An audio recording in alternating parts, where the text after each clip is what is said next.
livro mais antigo da Bíblia, o livro de Jó, escrito por Moshe Avino, escrito por Moisés, capítulo de número 1, obrigado, a partir do verso de número 1, os irmãos aqui parece que são bons de Bíblia, né? Então a responsabilidade é maior, né, bispo? Louvado seja Deus. Diz assim a palavra do Senhor: havia um homem na terra de Uz, cujo nome era Jó. E este era sincero, reto, temente a Deus e desviado do mal. E nasceram-lhe 7 filhos e 3 filhas. E era o seu gado de 7.000 ovelhas, 3.000 camelos, 500 juntas de bois, 500 jumentas. E era também muitíssima gente ao seu serviço, de maneira que este era considerado o maior dos homens do Oriente. E iam seus filhos e faziam banquetes em casa de cada um no seu dia. E enviavam e convidavam as suas 3 irmãs a comerem e a beberem com eles. Sucedeu, pois, que, tendo decorrido o turno de dias de seus banquetes, enviava Jó e os santificava. E se levantava de madrugada e oferecia holocaustos, segundo o número de todos eles. Porque dizia Jó: porventura pecaram e blasfemaram os meus filhos de Deus em seu coração.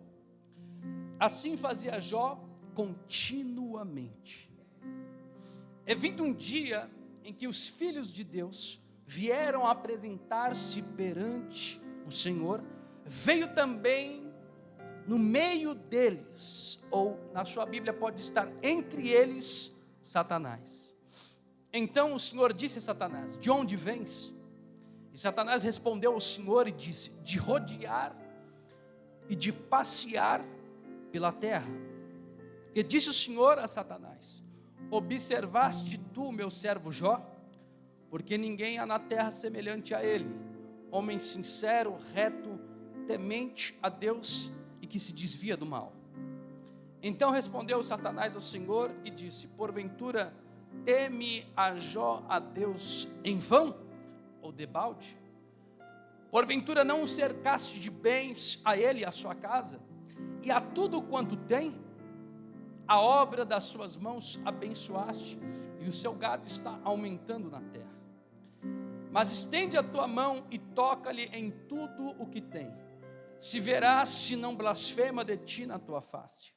E disse o Senhor a Satanás: eis que tudo quanto tem está nas tuas mãos, somente contra ele não estendas a tua mão.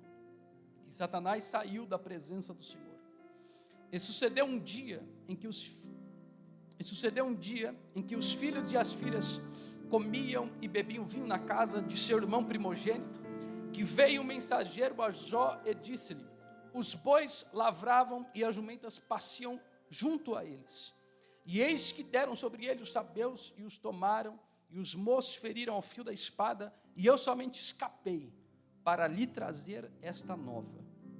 Estando ainda este falando, veio outro e disse: fogo do céu caiu e queimou as ovelhas e os moços e os consumiu, e só eu escapei para te trazer esta nova. Estando ainda este falando, veio outro e disse: ordenando eu os caldeus 3 bandos, deram sobre os camelos e os tomaram, e aos moços feriram o fio da espada, e só eu escapei para lhe trazer a nova. Estando ainda este falando, veio outro e disse: estando os teus filhos e as tuas filhas comendo e bebendo vinho em casa do seu irmão primogênito, eis que um grande vento veio do deserto e deu sobre os 4 cantos da casa, a qual caiu sobre os jovens e morreram, e só eu escapei para te trazer a nova. Verso 20, e nós encerramos no 22. Então Jó se levantou e rasgou o seu manto e raspou a sua cabeça e se lançou em terra e adorou. E disse: nu saí do ventre da minha mãe e nu tornarei para lá. O Senhor deu, o Senhor tomou, bendito seja o nome do Senhor.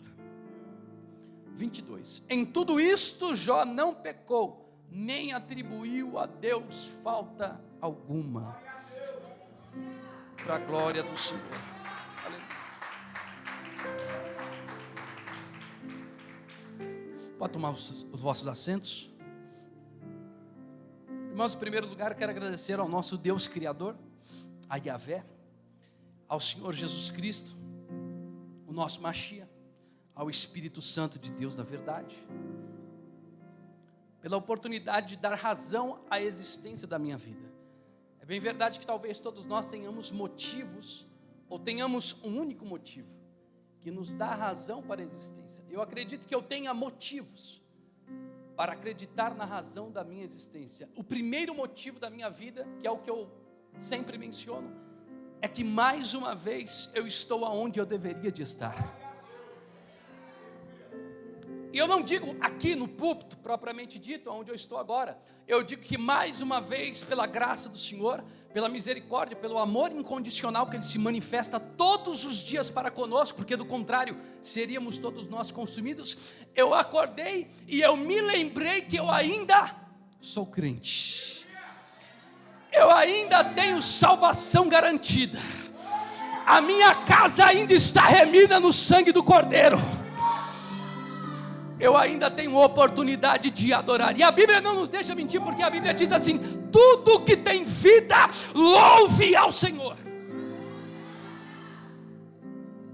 Mano, liga não, sou assim, eu sou espontâneo, dou lugar para Deus. E eu acordei, e eu louvei a Deus, porque mais um dia Ele me deu razão para a minha existência. Independentemente o que se produzirá o dia, porque Salomão disse: não presuma do dia de amanhã, porque nós não sabemos o que produzirá o dia. Independentemente de qual fosse a notícia, a primeira notícia já era boa. Eu estava acordando, sinal que eu estou vivo, então não vou desperdiçar minha vida, o meu tempo, mais um dia. Eu olhei para dentro de mim, eu tenho saúde, meu Deus, eu não estou no hospital, eu consigo ter força para levantar, para cumprir as minhas responsabilidades, e a primeira é me posicionar como o homem de Deus que Ele me chamou para ser. Então, irmão, louvo a Deus. Olhando para minha família, mais um motivo para alegrar a Deus.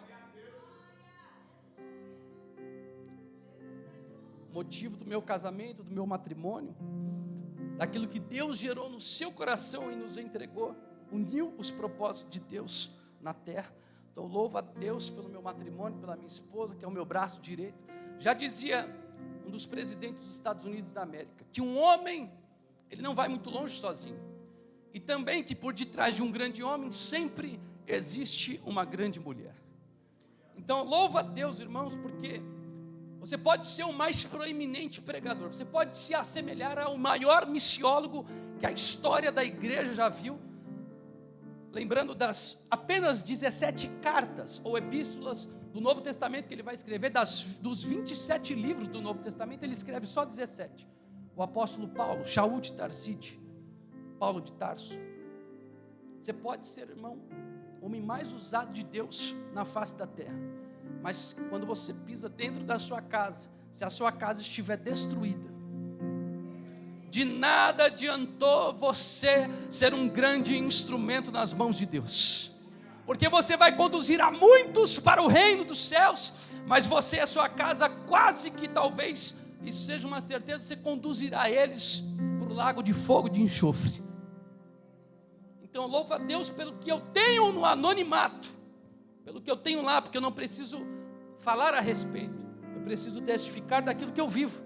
Então louvo a Deus pela minha família, e eu sempre em todas as pregações externo isso, as oportunidades que eu tenho de lembrar o porquê que o Senhor Jesus me escolheu, porquê que Ele me trouxe até aqui. Sempre o segundo pilar da nossa vida é a família, então louvo a Deus por isso. E eu gosto de brincar também, porque antes eu só tinha o braço direito, agora eu tenho o braço esquerdo também. Jesus me abençoou com a sua semente, com a herança dele, colocou nas minhas mãos, nas nossas mãos. Então louvo a Deus pela vida do Benjamin. Ficaria mais feliz se ele viesse da tribo dos benjaminitas, né? Eu fico brincando, mas eu louvo a Deus pela vida dele, uma bênção do Senhor, um grande testemunho, aliás, né? O meu filho só está aqui porque, graças a Deus, nós temos um Deus que está no controle de tudo. Porque quando o homem olhou, falou assim: olha, a probabilidade de morrer é muito grande, a probabilidade de nascer defeituoso é mais ainda, mas ainda bem que tinha alguém que já tinha gerado a promessa.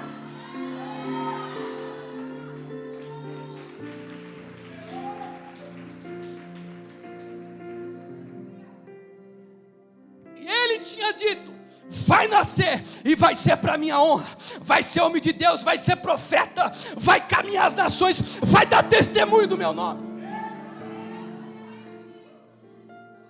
Então, enquanto o homem estava amaldiçoando com o seu ceticismo e com a sua medicina humana, o médico dos médicos está falando: Daniel, antes que ele fosse concebido no ventre da mãe dele, já tinha separado por profeta para as nações. Irmão, entende uma coisa: o nosso Deus não trabalha com a lógica humana, o nosso Deus trabalha apenas com a lógica do céu. Se você entrou naquelas portas aqui para dentro, Deus já está dizendo: olha, eu não costumo trabalhar com a terra está dizendo não. Deus está falando sim. O homem está dizendo: está falido, vai entrar em recuperação judicial.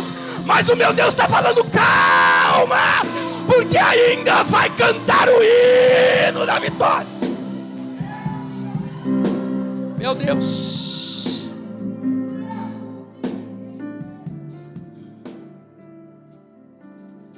irmão, Deus tem obra para fazer nessa noite aqui. Deus tem obra para fazer neste lugar. É bem verdade também, já entro na Bíblia, mas é bem verdade também que a Bíblia vai nos ensinar, lá em uma das epístolas de Paulo, vai dizer, na carta aos Filipenses, capítulo de número 1, verso de número 6, vai dizer que Ele é fiel para aperfeiçoar a boa obra que Ele começou.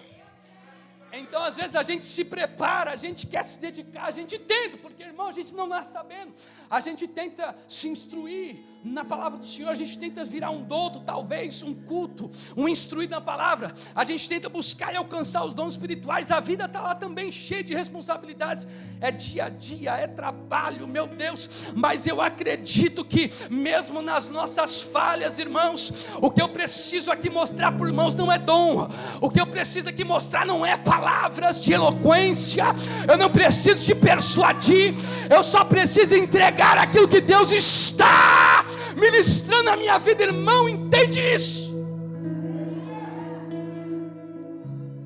Está todo mundo hoje em dia correndo atrás de quem profetiza, de quem revela, de quem ora, de quem é homem de Deus, mulher de Deus. Eu não sou contra ser homem e mulher de Deus, eu sou contra ir para o culto apenas por causa do dom que porventura Deus entregou para alguém ser usado. Irmão, o dom, a finalidade do dom é para Deus alcançar a muitos que não acreditam apenas na própria palavra. A palavra não está entrando no coração dele, e é necessário os dons se manifestarem para que muitos também sejam alcançados mediante os dons. Mas entende uma coisa, e eu já vou entrar na palavra. A Bíblia vai nos dizer que um dia um homem chamado Enoque andou com Deus. Enoque não tinha dom espiritual. Enoque não andava porventura talvez com uma vestimenta elegante, uma vestimenta fina. A Bíblia vai nos dizer que não, a Bíblia não vai dizer, melhor dizendo, que Enoque tinha dom, que Enoque profetizava, revelava. Não, a Bíblia só vai dizer assim, que Enoque, ele andava com Deus. Sabe do que a gente precisa? A gente precisa de homens e mulheres de Deus que ainda têm intimidade com o céu. Eu não preciso aqui, irmão, me capacitar para, mediante técnicas da psicologia, da psiquiatria ou da persuasão propriamente da literatura da palavra. Não, eu preciso dar bom testemunho lá fora, porque o que ele tiver que fazer aqui dentro, ele vai fazer mediante o testemunho.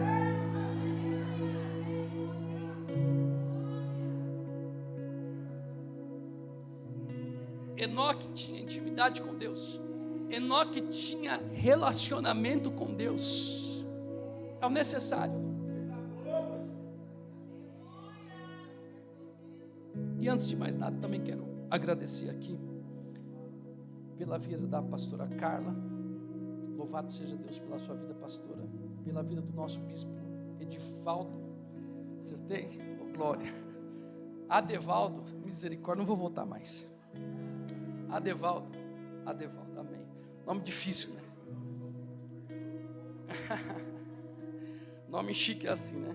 Então louva a Deus pela vida deles. Faz pouco tempo que nós nos conhecemos, mas é bem verdade que parece que faz muito tempo, né? A comunhão em Deus é muito boa, então louva a Deus por isso.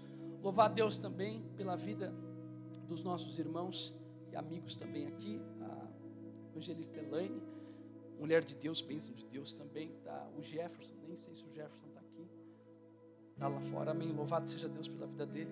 São homem e mulher de Deus, pessoas abençoadas. Irmãos, olhando para a Bíblia Sagrada, nós vamos ver muitas coisas acerca de Jó, nós vamos aprender muitas coisas acerca de Jó, mas uma coisa é certa, que todos os cultos que Deus me prestigia com a oportunidade de trazer a ministração da palavra, de ser um instrumento condutório da presença dele, é bem verdade que eu sempre prefiro que Deus ele fale comigo em primeiro lugar, para que depois ele fale com a igreja dele em segundo lugar, mas no momento da ministração que Deus ele possa falar com todos ao mesmo tempo, porque em casa estudando, meditando, Deus está falando comigo, talvez algumas coisas já me revelando acerca da igreja do Senhor, mas aqui, irmão, é realmente o lugar onde Deus, ele sonda, ele esquadrinha os corações, as mentes, e antes que eu pregue alguma coisa que eu queira, que eu estudei, que eu me capacitei, eu sempre peço, Deus, revela a necessidade da tua igreja, porque muito antes de eu pregar aquilo que você precisa, ou melhor, aquilo que você quer ouvir, eu sempre vou preferir pregar aquilo que você precisa ouvir. Porque assim comigo, eu não quero ouvir algo de Deus para apenas me acalentar, apenas para afagar o meu coração e para sair daqui da mesma forma que eu entrei. Não, eu quero ouvir de Deus aquilo que eu preciso ouvir para sair daqui diferente da forma que eu entrei. Então quando eu chego no culto eu falo, Deus fala comigo, fala através da minha vida, mas só que fala através da revelação da tua palavra. Então, irmão, tenha uma certeza, você vai sair daqui com uma palavra revelada, uma palavra ministrada diretamente do coração de Deus. E ao tempo que corta aqui, corta aí também para os irmãos, e a gente glorifica a Deus junto. Quando nós olhamos para a Bíblia Sagrada, nós vamos ver que a Bíblia, ela é um livro maravilhoso. A Bíblia, ela tem 39 livros no Antigo Testamento, e ela tem 27 livros no Novo Testamento. Os 39 do Antigo Testamento, eles estão divididos de uma seguinte forma. Você vai ver os primeiros livros, que são os livros que Moisés escreve. Moisés também escreve alguns outros livros, como alguns salmos. Mas só que, assim como o livro de Jó também, mas só que os 5 primeiros livros da Bíblia inauguram toda a Bíblia. Eles são Gênesis, Êxodo, Levíticos, Números e Deuteronômio. E é chamado Pentateuco.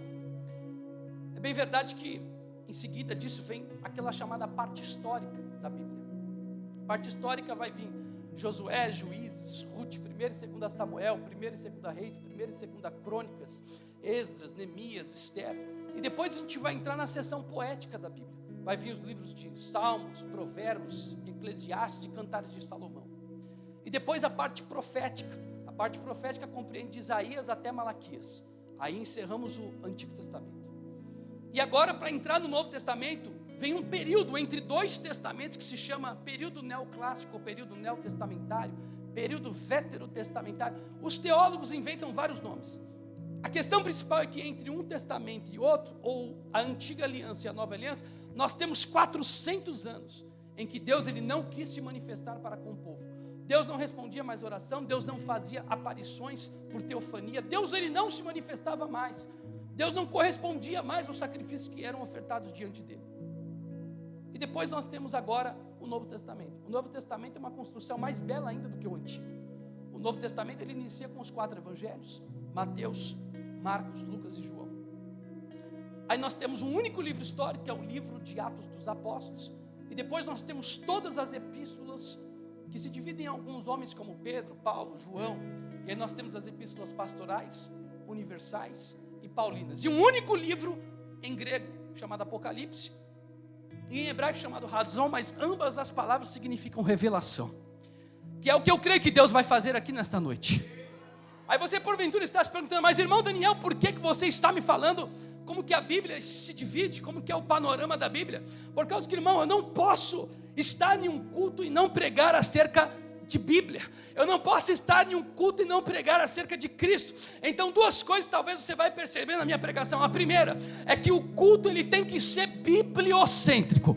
O culto ele não pode girar em torno de mim, não. O culto ele tem que girar em torno da palavra do Senhor. A primeira coisa, o culto tem que ser bíblico. Eu tenho que ter Bíblia, a igreja tem que ter Bíblia. Nós temos que se edificar através da Bíblia. Por quê? Porque a Bíblia nos ensina que o povo, ele não se perdeu por causa que ele deixou de vir para a igreja. O povo não se perdeu por causa que ele deixou de louvar. O povo não se perdeu porque ele deixou de orar. Presta atenção nisso. O povo ele se perde por falta de conhecimento. Deus está dizendo assim: você quer prestar um culto para mim com excelência? Primeira coisa, começa com o conhecimento.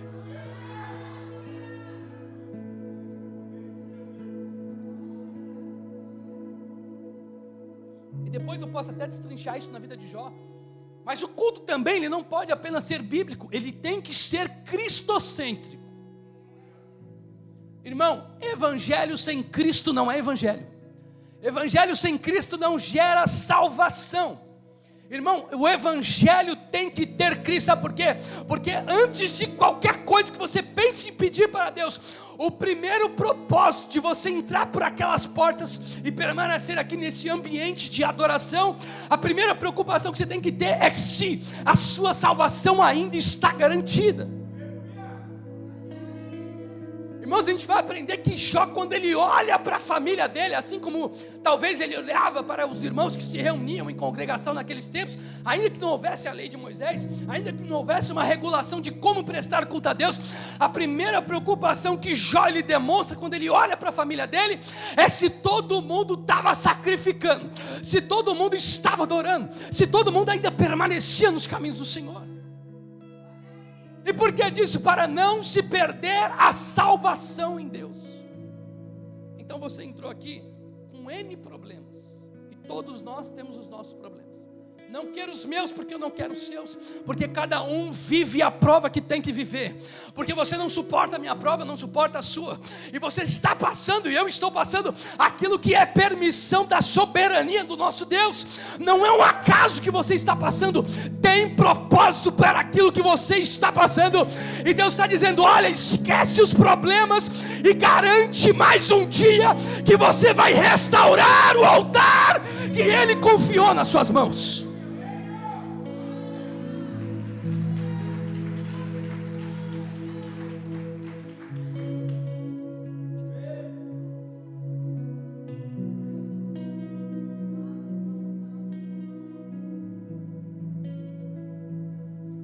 Entenda uma coisa, você precisa se preocupar com a sua salvação. Então, por onde eu passo, irmãos, eu gosto de falar sobre prosperidade. Eu gosto de falar de como Abraão era rico. A Bíblia vai nos dizer que Abraão tinha 3 fontes de riqueza. Abraão não tinha uma única fonte de riqueza. Abraão era sábio. Abraão praticamente era um investidor. Porque todo investidor ele nunca vai ter uma fonte de receita. Ele sempre vai ter mais de uma, porque se uma der problema, ele tem outra para se socorrer. Abraão, ele tinha 3 fontes de riqueza. Eu gosto de falar sobre isso, eu gosto de ministrar sobre isso. Mas, irmão, antes de qualquer coisa, a sua alma para Deus é mais importante. A sua salvação para Deus é mais importante. Então, o que nós vamos aprender aqui hoje, talvez uma das maiores falas que eu posso entregar aqui nesse lugar santo, nessa noite, é que se você não restaurou o seu altar, Deus está dizendo: ainda dá tempo de você restaurar o seu altar. Ainda dá tempo de você voltar para o centro da adoração ao seu Deus. Sabe por quê? Porque mais do que aquilo que você pode entregar no altar de Deus, Deus está preocupado e desejoso pela sua alma. Aí talvez você vai perguntar, porventura, Daniel, o que você quer falar? Eu estou dizendo assim: olha, Deus está me mostrando muita gente ferida, muita gente que não acredita mais que para você existe uma esperança. Mas Deus está dizendo: nesta noite esse altar vai ser restaurado. Sabe por quê? Porque ainda tem o dono do altar. O diabo se levantou contra você, colocou a prova, colocou o deserto, colocou a tempestade. Você às vezes até caiu e pecou, mas Deus está dizendo: eu vou te tomar pela tua mão direita nesta noite, e eu vou cumprir aquilo que eu te prometi.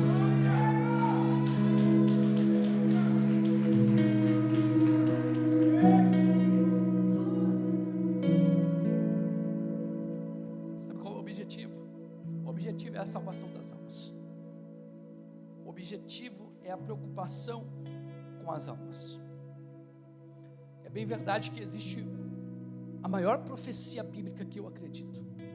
E se você não estiver pronto, porque Paulo vai nos ensinar que nós não devemos andar como quem fosse ser salvo. Olha, a salvação está ali na frente, continua porque você alcança ela. Não, nós temos que andar como se nós fôssemos salvos. Sabe por quê? Porque a Bíblia diz que ele virá como ladrão. Irmão, estou tentando entrar na palavra aqui, mas estou inspirado. Ele vai vir como se fosse um ladrão do nada. O ladrão, ele não avisa quando ele vai saltear, quando ele vai furtar, roubar, ele não avisa. Ele simplesmente aparece do nada, ele te furta, ele te rouba e você nem se apercebe. Mas o Senhor Jesus está dizendo que ele vai vir como um ladrão. Aquele que estiver no telhado não vai dar tempo de descer para avisar ninguém. Aquele que não tiver azeite na lamparina não vai dar tempo de você correr para se encher de Deus, porque ele já vai ter suado o toque da trombeta. E sabe qual é a maior profecia? A profecia está assim, olha, livro de Tessalonicenses, a carta tessalônica vai dizer assim, que dada a palavra de ordem, o mesmo Senhor e Salvador descerá com alarido e com voz de arcanjos, e nós os que estivermos em Cristo ressuscitaremos e estaremos para sempre com o Senhor Jesus dos ares.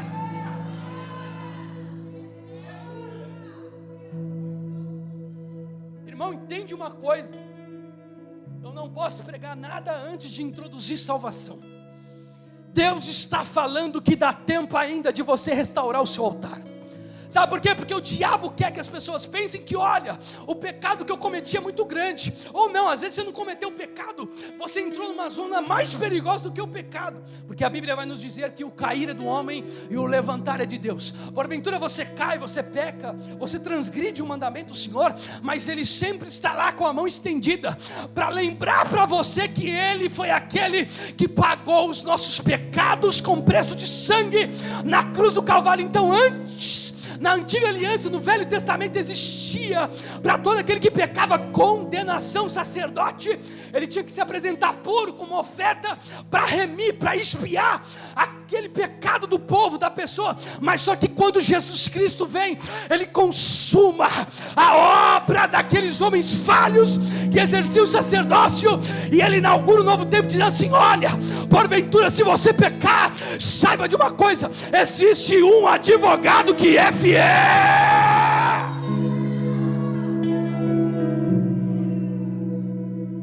E Ele nunca perdeu uma causa.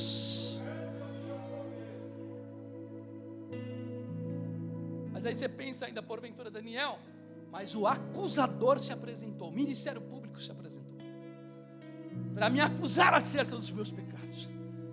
Porque o salário do pecado é a morte, irmão. O salário do pecado visa uma condenação sobre você, que não se consuma hoje, mas ela se consuma talvez amanhã, porque não sabemos o dia que Ele retorna. Mas o dia da consumação ele chega. Hoje existe um acusador. E o diabo é tão terrível, porque ele entra na mente da pessoa e faz a pessoa acreditar que ela não tem mais possibilidade de voltar aos caminhos de santidade. Não tem mais possibilidade de voltar ao caminho de obediência. Por quê? Porque ele está manchado, ele está em pecado, a igreja não vai aceitar ele. Irmão, eu conheço alguém que ainda é dono da igreja. O homem está na frente da igreja. Eu posso estar aqui hoje de pé, eu posso olhar para alguém e até porventura acusar alguém com o meu dedo, mas só que Deus está falando assim: olha, existe alguém que ainda é dono da igreja. Meu Deus.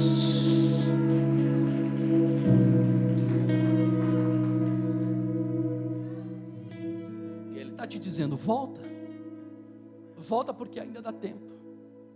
Você às vezes não caiu em pecado, mas caiu num esfriamento espiritual. Pior do que pecar é estar frio. Pior do que você transgredir, todo mundo saber, é estar frio. É estar distante de Deus. E numa ministração dessa não sentir nada. Numa revelação você não consegue nem mais chorar. Quando você entra no seu quarto, talvez para você orar, você nem consegue aguentar 5 minutos de oração. Você nem se lembra mais quando foi a última vez que você chorou. Isso são sinais de esfriamento. Mas Jesus está falando: olha, tenho eu uma grande obra para fazer na sua vida. Tenho eu um avivamento sobre ti para iniciar. Deus está dizendo: volta porque ainda dá tempo.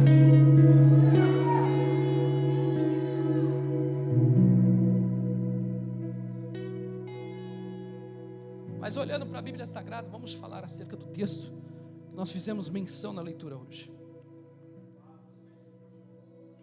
Olhando para a Bíblia Sagrada, nós vamos ver, irmãos, talvez o maior exemplo de sofrimento da história.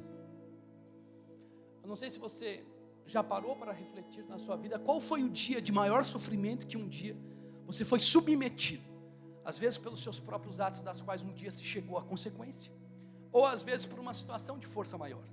A Bíblia vai nos ensinar que a vida de Jó, na realidade, não se trata, ou não se tratava acerca dos atos que ele pratica e agora que ele está colhendo. Porque a verdade é que tudo aquilo que você planta, desde quando o mundo era mundo, tudo aquilo que você planta, chegará o dia que você vai ter que colher aquilo. Então a sua seara, que você saiu a semear, vai chegar o dia que você vai ter que ceifar aquilo que você mesmo semeou. Então a Bíblia vai nos ensinar que na vida de Jó, diferente dos seus amigos, né, que é o grupo do Bes, Bildade, Eliúde e Zofar, os três se apresentam diante de Jó para dizer assim: Jó, na realidade você está com um pecado escondido. Eles não se apresentam de Jó depois das muitas teses que eles apresentam, do capítulo de número 3 ao capítulo de número 37, eles vêm num embate, eles vêm em argumentos, eles apresentam diante de Jó várias teses, dizendo: Jó, você pecou, você transgrediu, você errou, e na realidade você não quer confessar o seu pecado, e é por isso que você está nessa situação. Mas não, a Bíblia vai nos ensinar, quando vai descrever acerca de Jó, que a vontade soberana de Deus, a força maior, foi o que aconteceu na vida de Jó, e é por isso que Jó está submetido àquela situação. Um dos ensinamentos que Jó ele traz para nós é acerca do tempo. Existem 3 tempos na palavra do Senhor, ou 3 tempos que a Bíblia nos revela. Todas as vezes que você estiver diante de alguém e essa pessoa sempre lembrar do seu passado, é o diabo usando a boca dela, porque ele está lembrando daquilo que você não é mais. Você é uma nova criatura, remida, lavada pelo sangue, nascida em Deus, mas ele quer lembrar do seu passado. Irmão, quando alguém se apresentar assim, você já identificou que é o diabo, você já repreende. O segundo tempo é o tempo do homem. Quando o homem está diante de você, ele não está lembrando do seu passado, mas ele só consegue ver aquilo que ele vê na frente dele. Ele só consegue ver aquilo e falar assim: não, mas espera aí, irmão, infelizmente você pecou. Mas e tudo que eu fiz? Infelizmente você pecou, você transgrediu, está disciplinado, está de banco. Na maior parte das vezes o homem sempre é assim. Você faz 99 vezes certo, na 100ª vez você erra, porque você é humano. A natureza adâmica de Adão está dentro de você. A falibilidade, a possibilidade de você pecar contra Deus e errar diante dos homens existe, mas Ele só está olhando para você. Mas tem o terceiro tempo. O terceiro tempo é o tempo da visão de Deus. É o tempo de Deus. Deus, quando Ele olha para nós, Ele não olha quem nós fomos no passado, Ele não olha quem nós somos hoje, no nosso presente. A Bíblia vai nos ensinar que Deus, Ele sempre olha quem nós somos no futuro, porque o nosso tempo que hoje hoje nós somos regidos, não é o mesmo tempo de Deus. O tempo de Deus, ele é atemporal. Deus não está dentro do tempo da mesma forma que nós, não. Deus, ele não envelhece. Deus, ele está no passado. Deus está no presente, mas também está no futuro. E olha o que Deus vê. Ele vê a obra perfeita. Alguém se levanta contra a vida de Jó e está falando assim: ele antes ele era próspero, mas está em pecado. Ele era rico, mas está em pecado. Ele tinha família, mas ele pecou. Alguém se levanta contra você e está dizendo assim: mas ele pecou, mas ele falhou, ele transgrediu. Olha a mancha na roupa dele, olha a mancha nas vestes dele. Mas Deus está falando: calma, porque eu estou te vendo. Alguém está dizendo assim: eu estou vendo ele.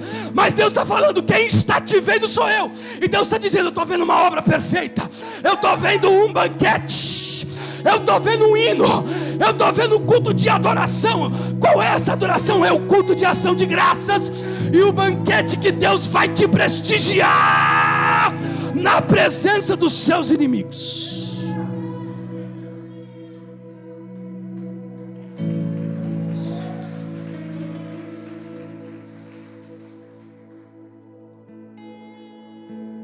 Irmão, começa a ler a palavra que você vai ver. Está todo mundo se levantando contra a vida de Jó, mas deixa eu tentar trazer uma descrição de Jó para você entender o que eu estou pregando aqui. Quando nós lemos os 42 capítulos do livro de Jó, talvez o que mais vai nos chamar a atenção vai ser acerca das riquezas de Jó. Talvez a leitura que também você faça, igual eu a fiz, o que vai mais te chamar a atenção vai ser as riquezas de Jó. Quando a Bíblia vem descrever acerca das riquezas de Jó, a Bíblia vai falar assim: olha, este homem, de tamanha que é a sua grandeza, ele é o maior, e não um dos maiores. A Bíblia diz que ele é o maior homem dentre todos os homens do Oriente Médio. Aí a Bíblia vai descrever: Jó, ele era aquele que tinha só 7.000 ovelhas. Irmão, esses dias eu estava no interior de São Paulo, e passando pelo interior, porque é uma viagem que eu sempre gosto de fazer, viagem interiorana, porque vem aqueles muitos pastos verdejantes, né? Vem aquelas montanhas que não tem fim. Você olha para o horizonte, uma coisa que reflete, que é sinônimo da criação de Deus. E olhando aquilo, a gente passou por um lugar que talvez tinha 100 vaquinhas pastando. A gente olhou para aquilo e falou: meu Deus, olha a quantidade de vaca que tem ali. A quantidade de vaquinho, de boizinho que tinha ali. Meu Deus, um negócio quase que infinito aos nossos olhos. Mas a Bíblia vai nos dizer que só de ovelha Jó tinha 7.000 ovelhas. Você começa agora então a tomar dimensão de quem era Jó enquanto homem próspero. De que tamanho que era a riqueza de Jó. A Bíblia diz que não tinha só 7.000 ovelhas, mas a Bíblia também relata 3.000 camelos. As limusines da época. Só para você ter noção, isso tudo que eu já fiz também, tentando converter da moeda da época para os dias atuais, tentando aqui uma exegese, uma hermenêutica, né? Você observa que um camelo naquela época valia ou correspondia a uma BMW X1 2025, que vale 384 mil reais. Será que Jó tinha dinheiro, irmão? Será que Jó era rico? Um camelo equivalia a uma BMW. Aí depois você pegava ali uma ovelhinha correspondia ao Gol Bola, ao Gol 1000 lá. Quem conhece o Gol Bola sabe que o negócio é prova. É prova. E a Bíblia não fala acerca apenas de 7.000 ovelhas, de 3.000 camelos, mas a Bíblia diz que ele tinha 500 juntas de bois, 500 jumentas, e que muita era a gente ao seu serviço. Como eu disse, eu não sei quando você lê o livro de Jó, porventura capítulo número 1, você vai observar outras coisas que a Bíblia vem destacar acerca de Jó. Eu li 3 vezes para conseguir perceber o que Deus está querendo falar comigo, porque às vezes é assim, irmão, não tem como, a gente é humano, a gente está na terra, a gente é racional, a gente está olhando para a situação e a gente está vendo aquilo que é terreno, mas a Bíblia, irmão, não sou eu que digo, a Bíblia vai nos dizer que quem está dando testemunho de Jó não é Moisés, quem está dando testemunho de Jó não é Moisés escrevendo acerca do que ele ouviu falar, não, quem está dando testemunho de Moisés, não daquilo que ele tem, mas daquilo que Jó é Deus. Moisés está falando assim, olha, verso de número 1, havia um homem na terra de Uz, o nome dele era Jó, mas ele era sincero, reto, temente a Deus e se desviava do mal.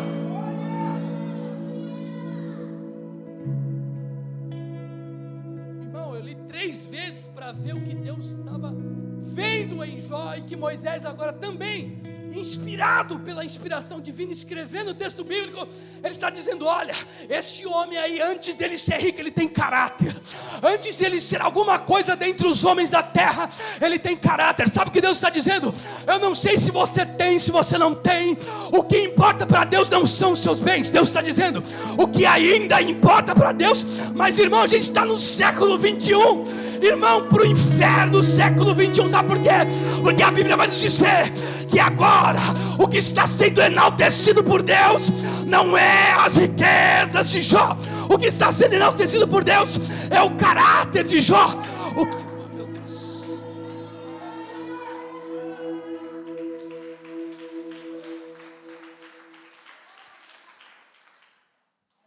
Sabe o que a Bíblia está dizendo? Que Jó, ele é um homem de caráter e de personalidade. Ele é um homem de princípios, ele é um homem de valores, ele é um homem de ideais. E sabe aonde Jó, ele é dessa forma? Em todos os lugares.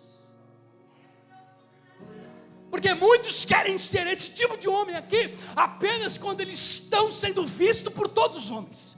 Mas só que a Bíblia vai nos dizer que Jó, ele era este mesmo homem no anonimato.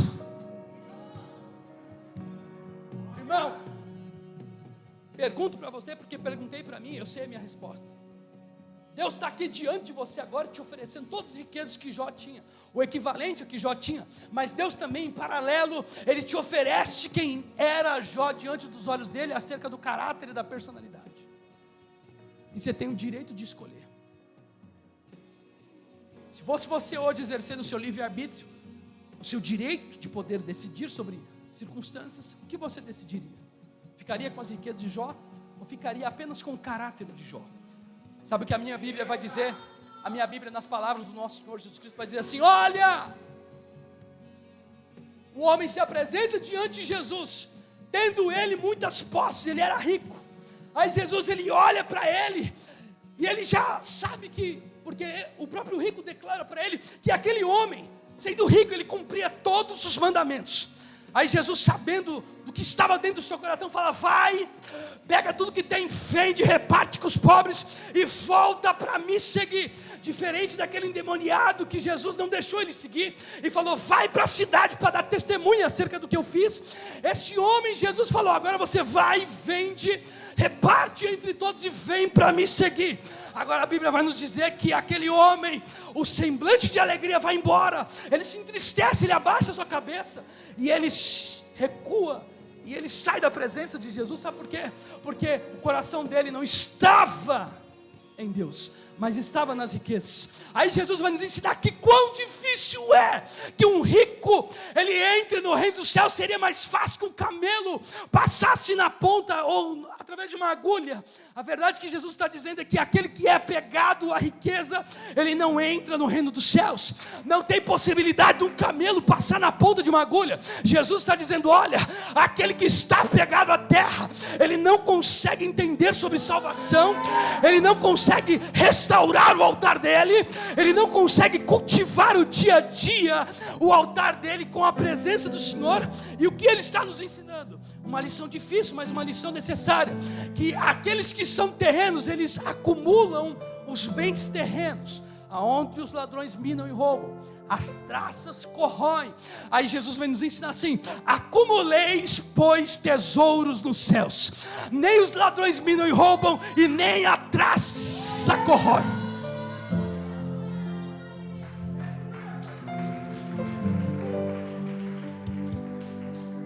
Meu Deus, meu Deus, irmão, existe todo tipo de pregação. Eu posso trazer uma pregação de entrega de chave de carro, de moto, de casa. Posso trazer uma inspiração aqui profética, até um avivamento da parte de Deus. Mas só que do que vale para o homem ganhar o mundo inteiro e perder a salvação da sua alma? Deus está dizendo: ainda dá tempo. Por quê? Porque Ele quer salvar o que é mais precioso em ti, a sua alma.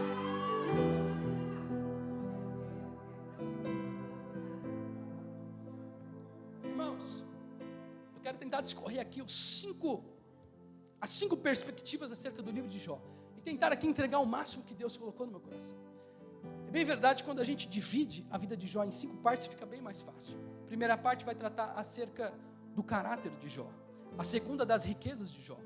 Nós já falamos da primeira e da segunda parte. A terceira parte vai falar acerca da adoração de Jó, capítulo 1, verso número 5. A quarta parte vai falar acerca da queda de Jó. E depois a quinta parte vai falar acerca da restauração de Jó. Irmão, a Bíblia Sagrada vai trazer a narrativa de que quando Jó, agora em se tratando da adoração de Jó, quando Jó ele se apresenta diante de Deus para a adoração, a Bíblia diz que Jó ele era aquele que se levantava de madrugada. Às vezes a sua Bíblia vai ter uma transliteração do texto original, do texto hebraico, para o português, onde vai talvez trazer, acordava de manhã bem cedo. De toda forma, uma verdade é que Jó, ele antes de ter o livro de Provérbios, que vai nos ensinar que o Senhor ama a quem busca de madrugada. Eu amo aos que me amam, e aos que me buscam de madrugada me acharão. Irmão, a Bíblia é tão linda porque às vezes a pessoa não precisou ler aquilo que estava escrito nas palavras do rei Salomão, mas só que ela já sabia pelo nível de intimidade que ela tinha. Olha o que Deus está falando, que Jó, ele era aquele que se levantava de manhã bem cedo. Jó era aquele que se levantava de madrugada para buscar o Senhor. Às vezes você está pensando assim, irmão Daniel, mas para buscar a Deus não é necessário acordar de madrugada. Eu quero dizer para você que de fato não é necessário. Mas só que quem quer mais intimidade com o reino, quem quer mais proximidade com os céus, ele não fica medindo esforços diante de Deus. Ah, aquilo dá trabalho, isso daqui dá mais trabalho ainda. Não, irmão, ele fala, o que eu tenho que fazer para conseguir alcançar apenas a orla dele? Irmão, sabe por que Jó ele era grande diante de todos os homens? Porque Jó era aquele que se dedicava, não para poder obter as riquezas da terra, como um homem sábio, um homem douto, um homem instruído, não. Jó não se destacava porque ele era um intelectual, por mais que ele fosse. A literatura vai nos falar, o texto extra-bíblico vai nos falar, que Jó ele era assim um intelectual. Jó ele era quase um poeta, um literário. Jó ficava discorrendo acerca de vários assuntos, mas só que não foi isso que conduziu Jó para um caminho de riqueza e de prosperidade, não. O que conduziu Jó para a excelência na prosperidade dos bens materiais foi a prioridade da vida dele. Irmão, eu não sei qual é a situação da sua vida. Eu não sei a que você está dando prioridade. Eu sei que a minha Bíblia está nos ensinando que a prioridade ainda é Deus. A prioridade ainda é a palavra. A prioridade ainda é o reino dos céus. Tem alguém pensando assim, meu Deus, como que eu vou fazer na segunda-feira lá no trabalho? Como que eu vou estudar aquilo na sexta, no sábado, no domingo? Deus está falando assim, ainda a prioridade é o jejum. Ainda a prioridade é a oração. Meu Deus, deixa eu ver quem vem comigo. Ainda a prioridade é o reino dos céus.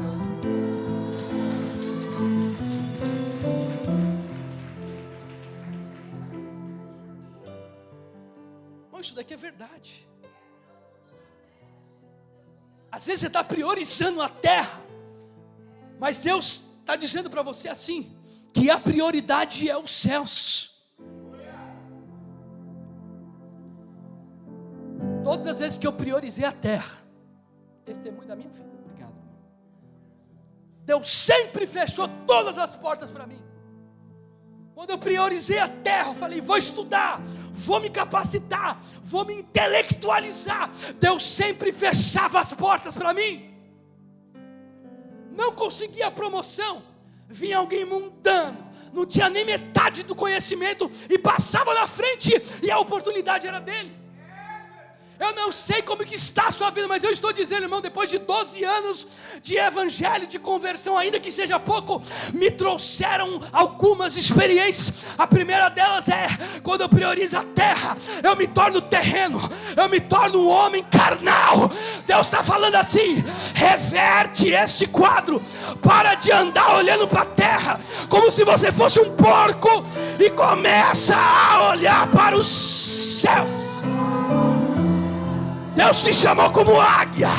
A águia não olha para a terra, a águia não olha para o céu. Eu dependo do Senhor, eu vivo pelo Senhor. Eu ainda acredito que Ele manda na terra, manda nos céus.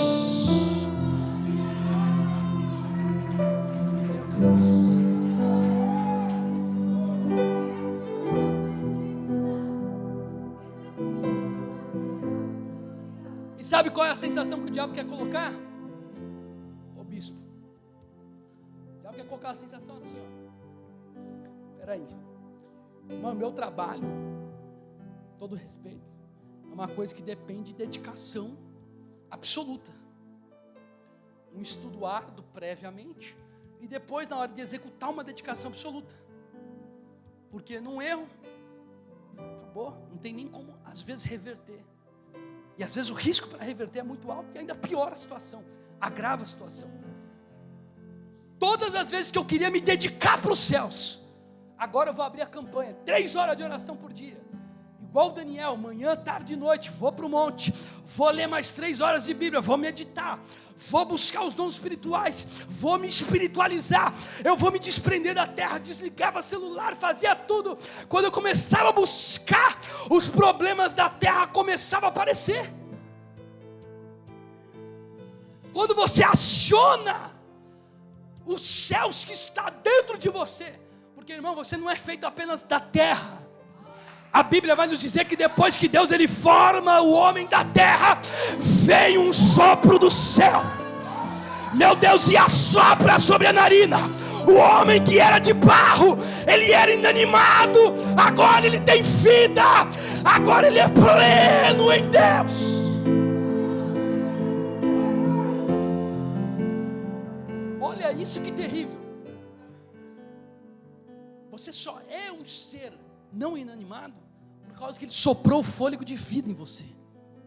Ou seja, o fôlego não foi apenas para dar vida, não, o fôlego foi para dar dependência. Vida, a vida é medíocre, porque vida todo mundo tem. Tem agora alguém lá se prostituindo, não tem? Não tem um monte de casa de prostíbulo aberta? Está todo mundo lá na farra, na festa da carne, não está? Todo mundo tem vida, você faz da sua vida o que você quiser, as pessoas fazem o que quiserem da vida delas. Mas só que quando Ele sopra, não foi apenas para você respirar. Meu Deus, isso é mediocridade, não. Quando Ele te dá o sopro de vida, Ele está dizendo assim, olha, eu coloquei algo que é da minha parte, veio de mim, veio dos céus dentro de você, sabe por quê? Porque eu nunca vou aceitar perder você para o mundo. Entenda aqui o bom sentido da palavra. A vida é o bem mais precioso que nós temos. No direito, vai dizer que a vida é indisponível, desde o direito comparado, lá do direito da França, quando ainda as pessoas pensavam que existia bruxa, e eles perseguiam as bruxas naquela época, e eles matavam as pessoas, porque elas mexiam com magia negra, e elas conseguiam inventar alguma espécie lá de fetiche, que as pessoas olhavam, acreditavam que aquilo era coisa transcendental de outro mundo. Desde quando o mundo era mundo, irmãos, a vida sempre foi um bem disponível. Ninguém pode dispor da sua vida. A sua vida é um bem precioso, é uma coisa fundamental de todo ser humano. Eu não estou criticando o fato da existência da vida, da sua vida, da minha vida, não. Da vida das pessoas como um modo geral. Eu estou dizendo assim que existe um propósito para você ser um ser vivente. O propósito que Deus está dizendo é que você precisa voltar para o seu Criador. É bem verdade que quando você tira qualquer outra espécie que foi criada por Deus do seu habitat, essa espécie ela entra em extinção. Se você pega agora um urso polar que nasce na Antártica, você traz ele para um clima equatorial do Brasil, se coloca ele aqui, irmão, não vai dar um mês, esse animal ele vai morrer, esse mamífero ele vai morrer, não é verdade? Agora as pessoas querem sair da presença de Deus, como um dia Adão saiu do Éden. Elas não querem mais voltar, e elas acham que elas vão permanecer tendo fôlego de vida. Elas estão vivas, mas são vivas mortas. São pessoas que não têm mais a presença de Deus sobre elas. Mas só que, como o Senhor dizia desde o início, Eu creio que não tem ninguém aqui nessa noite, mas eu creio também que às vezes a gente não necessariamente vai desprezar totalmente as coisas de Deus, mas só que Deus ele está tentando nos ensinar através da adoração de Jó, que era excepcional, que às vezes você não está deliberadamente em pecado, não está deliberadamente igual a uma pessoa que é mundana, porque ainda não conhece a Cristo, mas só que você está olhando para as coisas que são sagradas, você está olhando para as coisas que são dos céus, e você está fazendo a obra de Deus relaxadamente. Eu não sei, porventura é isso, e Deus está dizendo: olha, volta para o primeiro amor, volta a praticar as primeiras obras.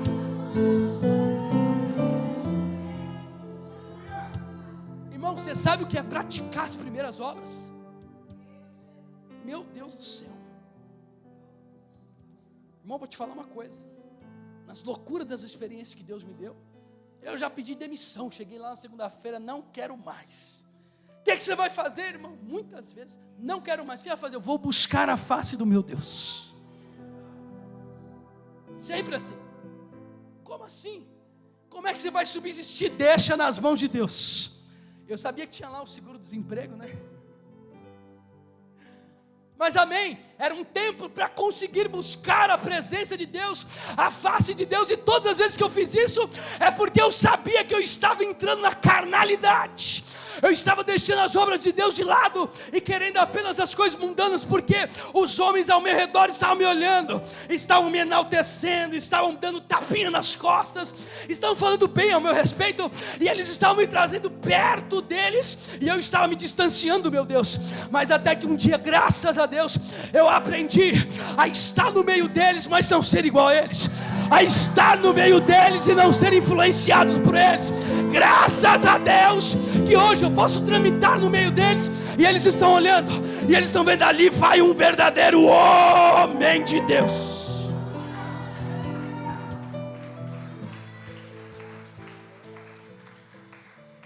Porque você olha para a vida de Jó, você acha que Jó nasceu perfeito? Não, Jó aprendeu também, assim como você aprende, assim como eu aprendo. Jó, talvez ele andava nos lugares grandes, nos lugares altos, e ele via como os homens eles eram grandes na terra. Muitos homens antes de Jó também viram como os homens eles eram grandes na terra. Eles se aproximaram desses homens e eles transgrediram, eles pecaram, eles se desviaram, eles mataram por isso. Eles se distanciaram de Deus por causa da matéria da terra, que é transitória, que é efêmera, que é passageira. E não me é proibido pensar que Jó também é aquele que nasce no desconhecido. Ele nasce sem saber nada, ele está tentando aprender. E a verdade é que Jó, quando está crescendo agora, talvez já no áureos anos da sua mocidade, já com toda a sua força, antes dos seus 10 filhos, do seu casamento, Jó era aquele que estava aprendendo diante dos grandes homens. E o maior ensinamento, depois de tanto tempo de Jó, graças a Deus, assim como eu também acredito na vida de Jó. Isso daqui é uma conjectura, tá, irmão? Para depois dizer que eu estou pegando aqui coisa que é antibíblica. Não, é uma conjectura lendo literatura sobre o livro de Jó. Às vezes, assim como eu, andando talvez na presença desses homens, graças a Deus que eu não me desviei. Eu sempre ali fiquei um pouquinho frio, ficava ali um pouquinho em cima do muro, titubeava, mas graças a Deus que vinha ele, me pegava pela mão direita e dizia: volta! Para até um dia criar alicerce, criar estrutura, e um dia Deus trazer exaltação sobre a nossa vida. Na vida de Jó não foi diferente, porque Jó é agora aquele quem está influenciando. As pessoas estão olhando para Jó e vendo os bens de Jó. As pessoas estão olhando para Jó e vendo o caráter de Jó. Melhor dizendo, o caráter de Jó, os bens de Jó. As pessoas estão vendo agora a adoração de Jó. As pessoas estão vendo a família de Jó. A Bíblia vai nos dizer que Jó, ele tinha 10 filhos, 7 homens e 3 mulheres. A Bíblia vai nos dizer que não era apenas Jó que buscava de manhã, bem cedo, ou de madrugada, a face do Senhor, não. A Bíblia vai nos dizer que Jó, ele fazia todo mundo se levantar de madrugada e se posicionar para buscar a face de Deus junto com ele. Às vezes, irmãos, eu não sei como é que está a sua casa, eu sei como é que está a minha casa, mas eu posso dizer aqui na inspiração, às vezes é só o pai que busca, às vezes é só a mãe que busca, às vezes o pai e a mãe eles estão buscando juntos, mas eles estão deixando o filho de lado. Deus está dizendo assim que Jó se levantava de madrugada, falava assim: não quero saber o que você está sentindo, como é que está o seu temperamento, se está muito juvenil. Mas a verdade é, você vai levantar, vai buscar a Deus, vai se converter e vamos adorar ao Senhor todos juntos.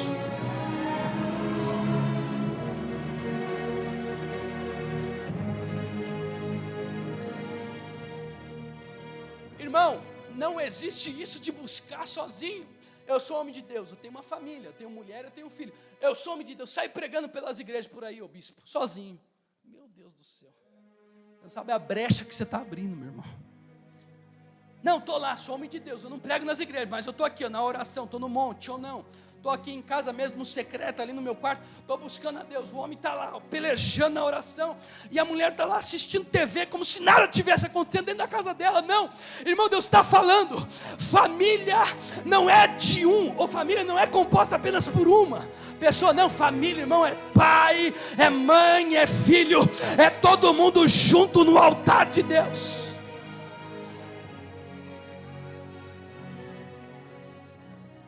Sabe por quê? Porque senão, irmão, você está gerando queda dentro da sua casa.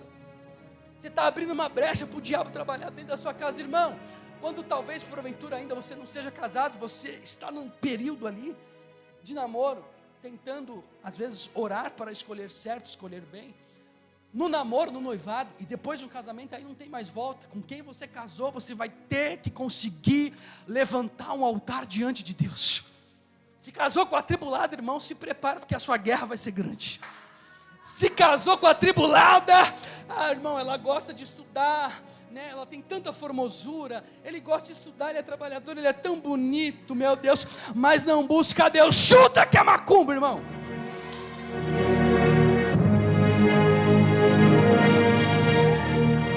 Vamos falar o português. Irmão, se afasta disso daí, porque isso daí é obra de Belial.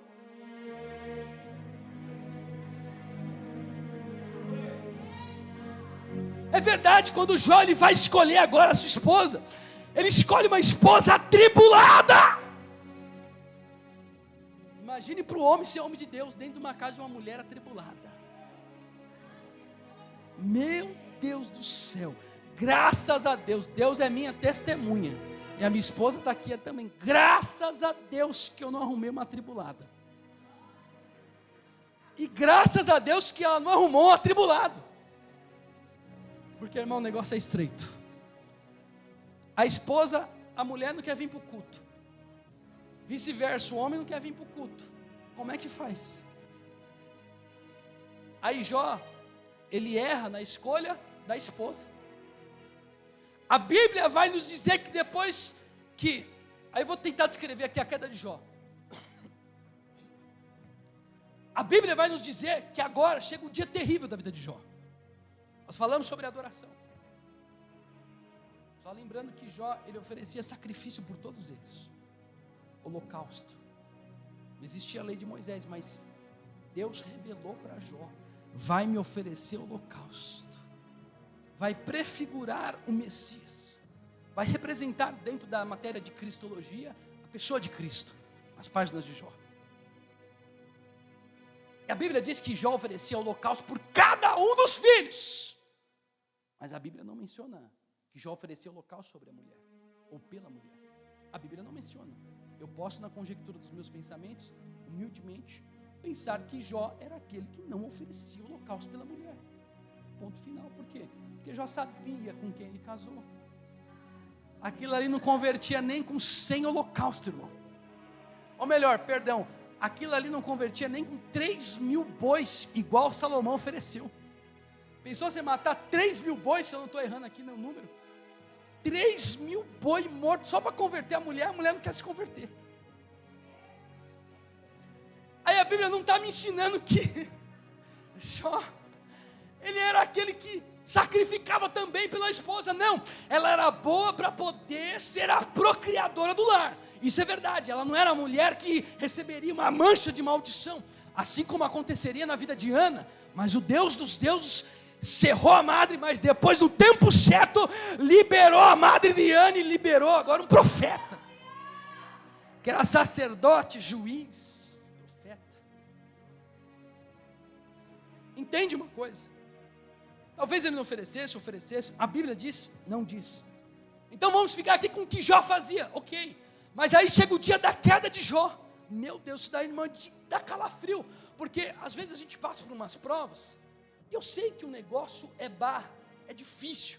A gente passa por umas coisas que a gente fala, meu Deus, que é isso que eu estou passando? Você não está entendendo o que está acontecendo, irmão. O cenário, ele é de destruição. Você fala, meu Deus, será que eu vou suportar? Às vezes alguém está olhando para o cenário e está dizendo assim, nossa, eu não posso perder isso, eu não posso perder aquilo. Irmão, quando você passa pelo cenário de destruição, o deserto, a tempestade, você tem que pensar assim, meu Deus, será que eu vou suportar aquilo que está vindo sobre a minha vida? A pessoa está pensando no que ela vai perder. Deus está dizendo, você tem que pensar em não perder a tua vida, a tua salvação. Aí a Bíblia agora vai então nos dizer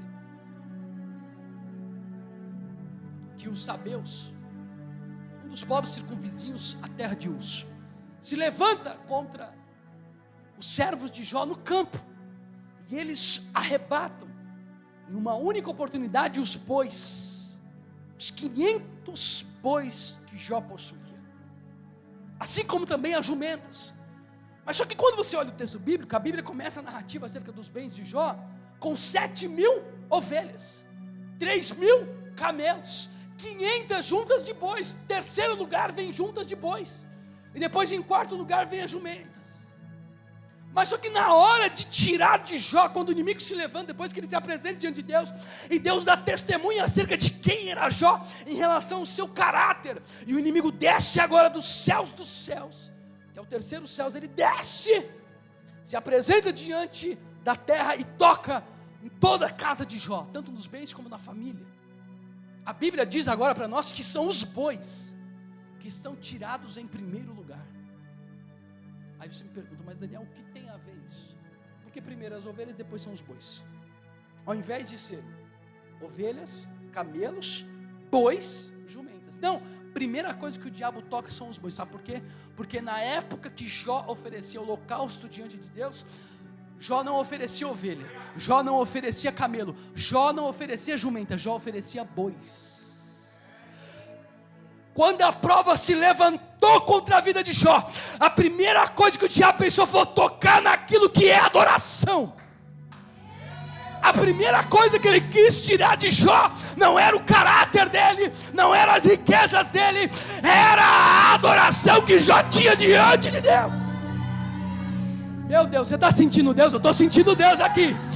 Ó, o diabo, eu vou tocar onde mais dói para ele, porque ele já sabe que ele é um verdadeiro adorador. Eu vou tocar onde mais dói, eu vou tocar na adoração. Mas nesta noite, graças a Deus, que ele é aquele que chega primeiro, ele é aquele que corta o laço, queima os carros de fogo, e ele está dizendo assim: aquietai-vos e sabei que eu sou Deus.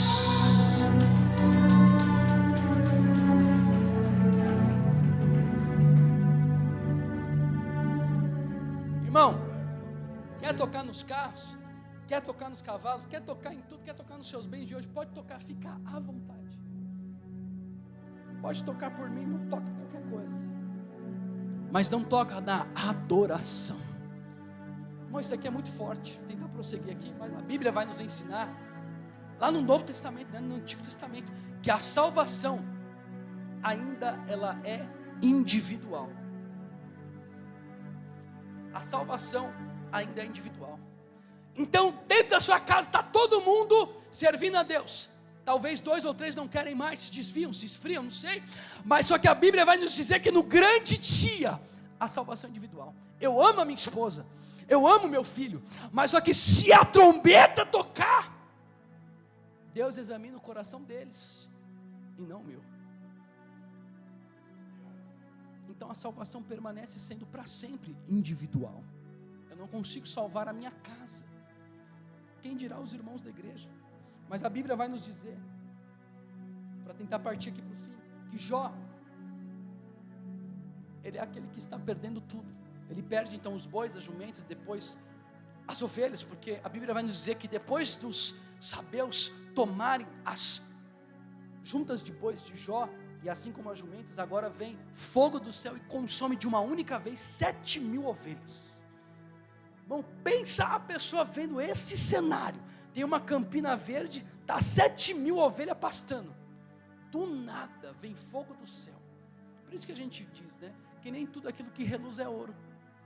Hoje em dia eu pego um crentezinho cheio de Deus, que ele roda no Espírito, aí eu mostro um negócio para ele espiritual, meu Deus, é Deus. Irmão, você tem que ter discernimento espiritual, porque o diabo fez cair fogo do céu. A Bíblia vai dizer que mesmo que desce um anjo de luz do céu, se não for da parte de Deus, anátema, porque ele se transforma em anjo de luz, em qualquer coisa, a qualquer tempo, e aqui cai fogo do céu, consome agora as ovelhas, e depois vem os caldeus, e leva os 3.000 camelos de Jó. Aí a Bíblia também nos diz, que vem do deserto um vento forte, e dá sobre a casa do irmão primogênito, o filho primogênito de Jó, e a casa cai sobre todos os 10 filhos de Jó.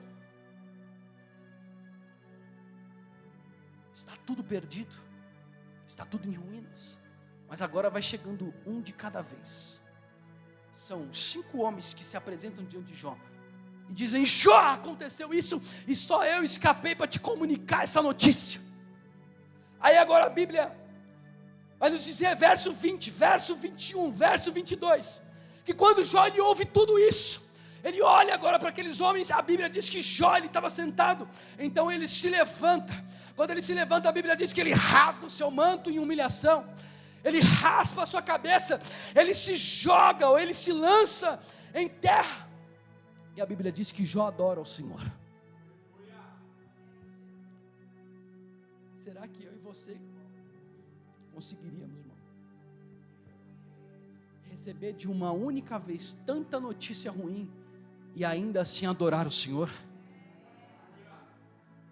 Entende aqui uma coisa, estou terminando, tá, bispo? Quando Deus ele quer descobrir quem é você, não que ele não saiba, mas quando Deus ele quer examinar o seu coração, através das suas atitudes, ele sempre vai tocar no que você mais gosta. Sempre. Deus ele é especialista em saber o que você gosta. Ele sempre vai tocar naquilo que você tem mais apreço. Ele sempre vai obstruir, colocar um caminho travado, bloqueado, para você não alcançar aquilo que você busca, para saber quem é você primeiro, antes de Deus entregar a bênção nas suas mãos. Mas sabe uma coisa que Deus nos ensina? Que todo deserto, toda prova, toda provação, toda tempestade, ela tem início, meio e fim. Eu não sei em que fase você está, se você está no início da provação, se você está no meio, se você está no fim. Eu sei que Jó vai declarar no capítulo de número 14, Jó vai olhar para os céus depois de tudo isso que aconteceu. Jó vai olhar para os céus e vai dizer assim: eu sei que o meu Redentor ele vive, e por minha causa ele se levantará. Sabe o que Deus está falando? Fica tranquilo, Ele sabe o que você está passando. Ainda aguarda mais um pouquinho de tempo, porque Ele vai se levantar em teu favor.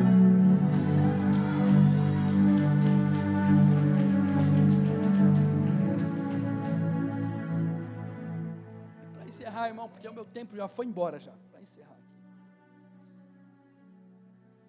a Bíblia vai nos dizer que uma das coisas que Jó ele não consegue gerir em toda a sua capacidade de sabedoria, de conhecimento, de ciência, de experiência de vida, é acerca da escolha do seu casamento, do seu matrimônio, da sua cônjuge. Ele não consegue. E a Bíblia vai nos dizer, assim como eu dizia, que a mulher dele agora olha para ele, depois de toda a lástima que ele passa, toda a desgraça que veio sobre a vida de Jó, tudo aquilo que aconteceu, que ele foi acometido. A Bíblia diz, capítulo de número 2, verso número 9, que a mulher dele agora se apresenta diante dele. Ainda retens a tua sinceridade, amaldiçoa o teu Deus e morre. Irmão, questionar a Deus eu até compreendo, porque a gente às vezes também vai entrar numa fase de questionamento. Mesmo que indiretamente, às vezes a gente pode se pegar questionando a Deus. Mas a pessoa que dormia com Jó todos os dias, que teve só 10 filhos. Então vamos conceber aqui que no mínimo ela está com Jó, no mínimo uns 10 anos. 1 ano por gestação, vai. Mais ou menos. Não é uma pessoa que chegou ontem, em 6 meses deu 10 filhos, não. Ela pode ter dado trigêmeos, quadrigêmeos, vai saber. O quanto a barriga conseguir esticar, está indo. A questão não é essa. Irmão, meu Deus do céu. É que graças a Deus hoje existe cirurgia plástica, um monte de coisa, né? Brincadeira, irmão. Mas a Bíblia vai dizer que ela olha para ele, Jó. Irmão, questionar a Deus eu questiono às vezes. Meu Deus, mas como isso? Estava lá, estava assim. A oração indireta para Deus, questionando a Deus. Mas a Bíblia vai dizer que ela fala assim, ó, amaldiçoa o teu Deus, porque o meu não é.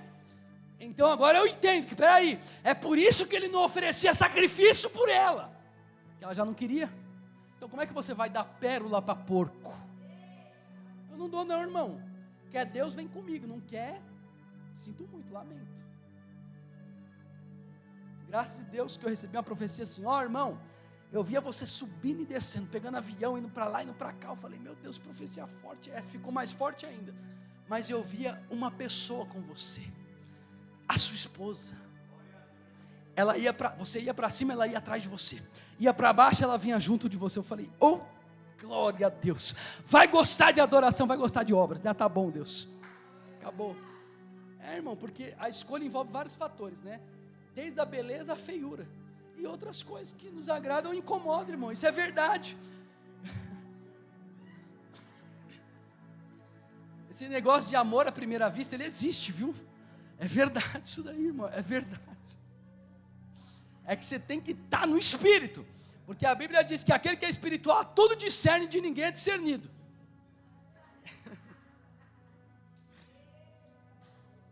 Mas aí a mulher olha para Jó e fala assim, morre! Meu Deus. Espera aí, então quando eu estava lá, bem, quando eu estava surfando na onda, né, um termo da economia que os economistas falam, você estava lá bem, surfando na onda, estava tudo bem, você era a esposa de Jó, o maior homem do Oriente Médio, agora, você está pedindo para eu morrer? Irmão, você está mandando seu marido se matar. Meu irmão, isso aqui não dá não, irmão. Meu Deus. Mas graças a Deus, que quando Jó tinha que falar, irmão, sai da frente. Falas tu como uma louca. Porque eu não vou me matar, porque eu não vou perder minha salvação em Deus. Quer se perder, quer se matar, se mata. Se perde, mas eu vou reter a minha sinceridade diante dele. É difícil adorar sozinho, é difícil buscar Deus sozinho, mas Deus está falando assim, calma, porque a obra é minha, quem molda o vaso sou eu, quem realiza a obra sou eu, fica tranquilo, porque eu vou moldar o vaso.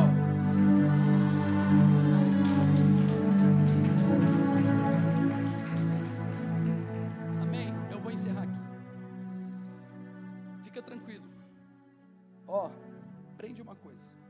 Depois eu tenho que terminar esse texto, porque senão a gente vai longe. Aprende só uma coisa. Depois, se você se torna um crente de verdade, homem de Deus, mulher de Deus, pode se levantar a guerra que for, principalmente dentro de casa, porque as maiores guerras, bispo, pastor, as de dentro de casa. Irmão, já fui jurado pelo PCC, por um monte de gente aí, porque não gostava de mim, porque eu fui lá, prestei um serviço, tudo tal, não gostei, não fui com a sua cara. É demônio, lógico que é demônio. Demônio. Incorporando, falei, meu Deus do céu, me achou o quê? Metido, bonito, sei lá, mas demônio, falei, tá bom, tudo bem, minha esposa aqui de prova, aqui, ó. Tá bom, matou, eu estou aqui, irmão, eu estou vivo, cheio de Deus. Demônio pode se manifestar da forma que ele quiser lá fora, não importa, irmão, o que você vai encontrar lá fora, porque lá fora tem muita coisa ruim. Quantas vezes não tentaram matar Paulo? Quantas vezes não tentaram matar o apóstolo Paulo? Paulo era jurado de morte em todo lugar que ele pisava, por todo tipo de gente, desde o imperador romano, as pessoas do baixo clero, pessoas simples, pobres, que olhavam para Paulo e odiavam Paulo, porque ele tinha a presença de Deus. Mas a luta dentro de casa, irmão, Meu Deus, não queira passar por isso. Valorize o esposo, homem de Deus que você tem. Valorize a esposa, mulher de Deus que você tem. Valorize a obra que Deus iniciou. Ou se você ainda é solteiro, busca a Deus, para Deus dar uma obra perfeita e acabada. Mas entenda uma coisa, às vezes você está na situação, meu Deus, você está na prova, você está no deserto. Entenda uma coisa, depois que você ama Deus e se aproxima dEle, a maior coisa que você vai descobrir, sabe qual é o maior segredo da Bíblia? Oração. Você já leu o verbo orar, que também é um radical, de trás para frente? Raro. Oração é raridade. Oração é só para quem entende que oração é segredo bíblico. É o maior na minha concepção. Depois que você se torna homem de oração, mulher de oração, estou falando de oração 3 horas por dia, irmão. Você se afunilando, se aproximando, se intimizando com Deus. Pode passar o vento que você quiser dentro da sua casa. Quando você colocar no joelho, acabou. Esquece. Aquele problema ele vai ser resolvido. Por quê? Porque a oração ela ainda tem poder. A Bíblia não me deixa mentir. Pode porventura um justo passar por qualquer problema. A Bíblia diz que a oração do justo ela ainda tem poder. Então, irmão, coloca na oração, porque Deus vai resolver este problema.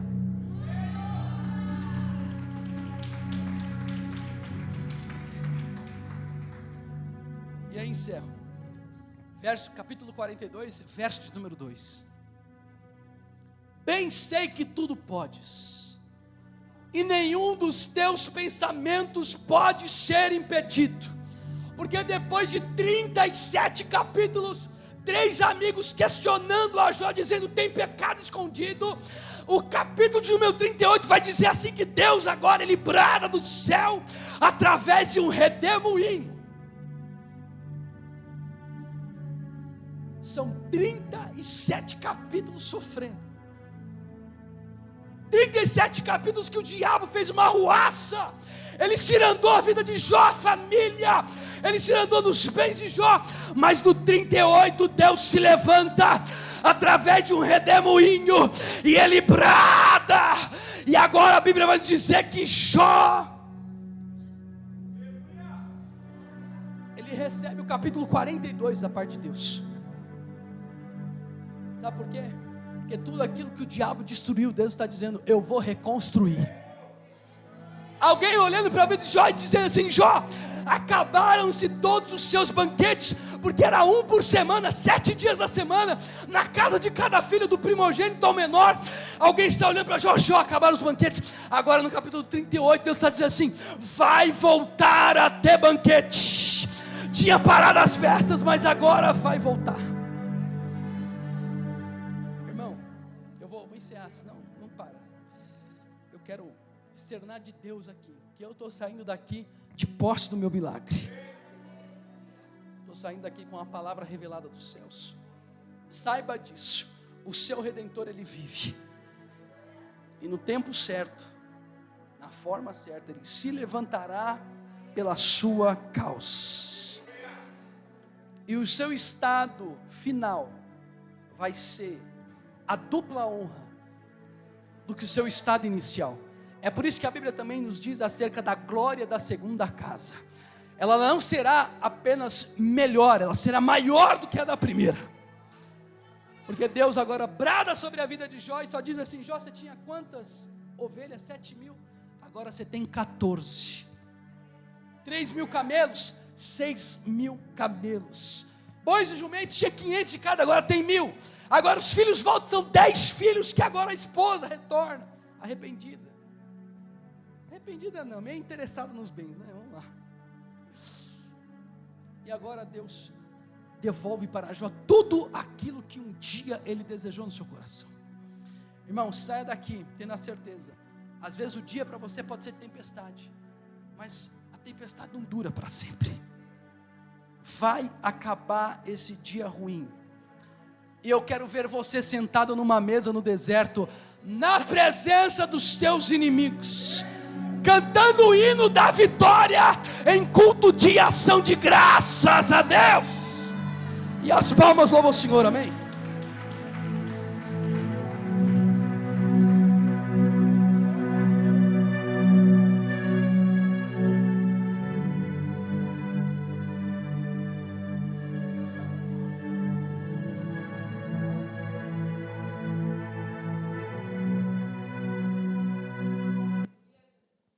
Amém, meus irmãos, você ouviu a palavra, Deus ele trouxe sobre nós revelação, mas o mais importante ainda são as almas. E é bem verdade que essa palavra, porventura, ela pode ter tocado no seu coração de uma forma grande, de uma forma bem íntima, falou dentro do seu ser. E nesta noite eu quero fazer, com a autorização dos pastores aqui, o apelo. Porventura você está afastado, você se esfriou, você debandou sobre o caminho, ou pelo caminho, e você tem um desejo no seu coração de retornar aos atos do Senhor. Você não quer mais estar nessa condição, você quer reatar a sua aliança com Deus, sua aliança de sangue, você deseja no seu coração reatar. Vem aqui na frente, o bispo vai orar pela sua vida. Não sei se porventura existe alguém no nosso meio também, que não quer apenas reatar a aliança, mas quer entregar pela primeira vez a vida diante do Salvador, quer considerá-lo como o único e suficiente Salvador da sua vida. Não sei se também tem alguém no nosso meio, ou se todos já são convertidos, mas se não tiver, irmão, não deixe essa oportunidade passar. Vem aqui, reata a aliança com Deus, reata não só a aliança, mas porventura entrega a sua vida diante do Senhor Jesus Cristo, para Ele fazer uma grande obra sobre a sua vida. Se tiver alguém, vem aqui na frente, pela graça de Deus, pela misericórdia de Deus. Se todos são salvos, amém? Todos salvos? Amém, glória a Deus. Agradeço a oportunidade, as palmas louvam o Senhor.